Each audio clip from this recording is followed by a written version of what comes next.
जैकोबिज method जो paper में generally पूछा जाता है, इसको हम कैसे समझेंगे। पहले जैकोबिज मेथड जनरली सिमेट्रिक मैट्रिक्स को ऑर्थोगोनलाइज करके और सभी आइजन वैल्यू और आइजन वेक्टर को कैलकुलेट किया जाता है। ठीक, अब जैसे हमने दो मैट्रिक्स लिया, दो टाइप की, एक 8 2 x 2 और एक लिया 8 3 x 3।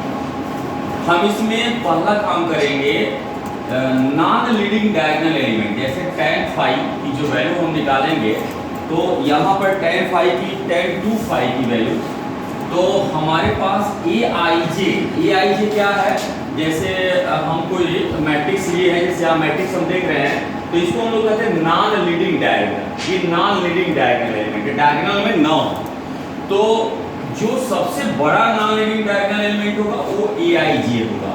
तो हमारा जो फाई की वैल्यू हमको निकालना होगा, उसके लिए हम tan 2 phi 2aij upon aii minus ajj करके कैलकुलेट करेंगे। अब ऑर्थोगोनल मैट्रिक्स जो हम निकालने जा रहे हैं 2/2 में, वह हमारी मैट्रिक्स होगी cos phi minus sin phi sin phi cos phi, या 3/3 में करेंगे तो इसी को हम फैला देंगे, इसी चीज को हम फैला दिए।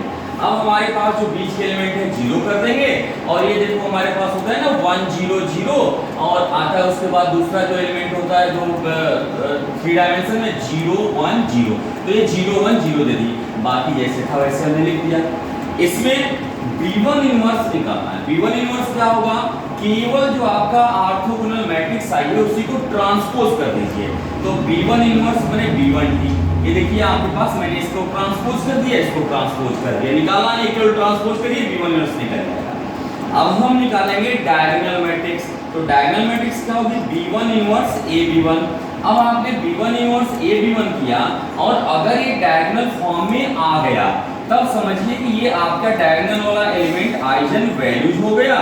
और जैसे λ1 का आइजन वेक्टर लिखना है, तो जो आपने B1 लिखा था इसका पहला कॉलम देखिए, जैसे यहाँ पे मैंने लिखा है λ1 के लिए ये पहला कॉलम, इससे λ2 के लिए दूसरा कॉलम, λ3 के लिए तीसरा कॉलम, ये आपके आइजन वेक्टर हो जाएंगे। तो डायगोनल वाले एलिमेंट हो गए आइजन वैल्यूज, और जो आपके पास इसकी करेस्पॉन्डिंग B1 में कॉलम्स हो गए, वो हो गए आइजन वेक्टर्स।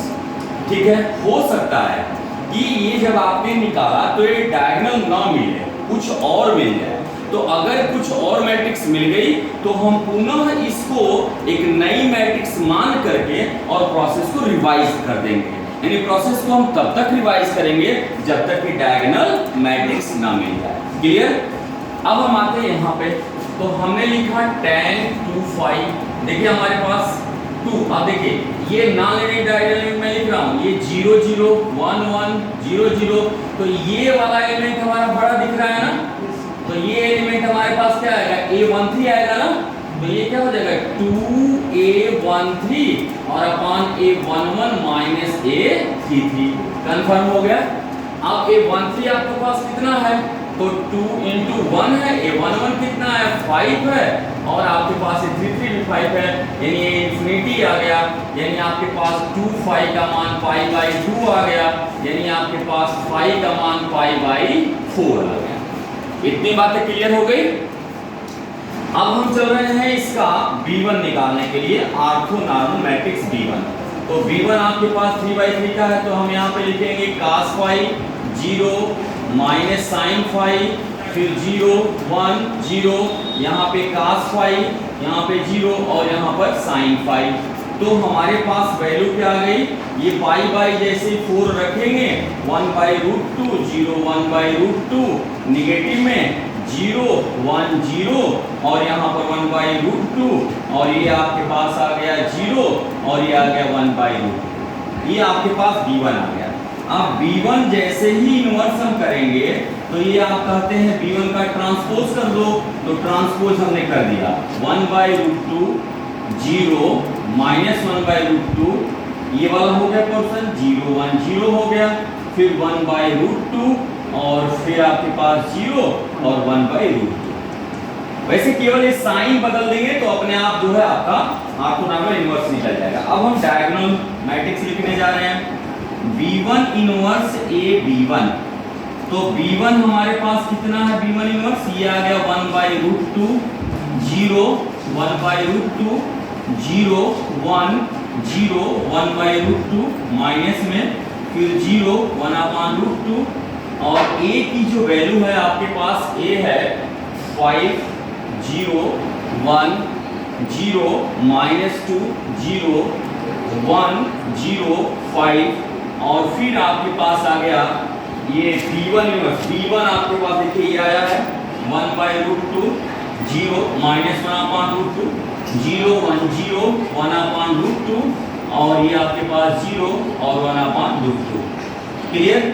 तो ये आपके पास डायगोनल मैट्रिक्स जब आप मल्टीप्लाई करेंगे तो आपके पास ये जो रिजल्ट बनेगा ये बन जाएगा D जो निकला है 6 0 0 0, और मल्टीप्लिकेशन में आपके पास से पहुंच जाएगा -2 0 0 0 4।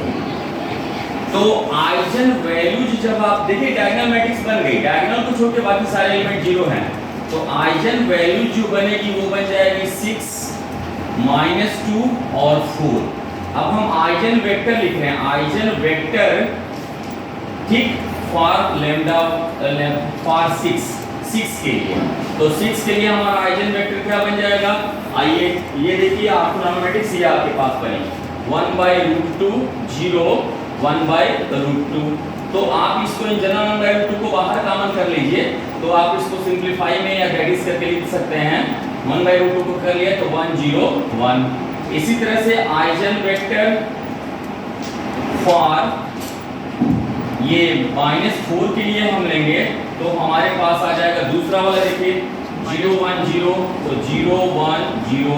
ऐसे ही आइजन वेक्टर हम अगर ले रहे हैं ये किसके लिए, 4 के लिए, ये -4 नहीं, ये -2 के लिए, -2 वाला होगा लैम्डा, ये -4 है 4 के लिए, तो हमारे पास क्या आ जाएगा देखिए तीसरा वाला, यानी -1 upon root two 0 1 upon root two, simplify करके लिख देते हैं, दैट इज ये हमारे पास आ गया -1 0 1। तो ये प्रोसेस आपका हो गया कंप्लीट। किसी को कहीं कोई दिक्कत होगी आप कमेंट कर दीजिएगा, फिर हम आपको इसका सॉल्यूशन या जो जवाब देना होगा अगली नेक्स्ट वीडियो में दे देंगे।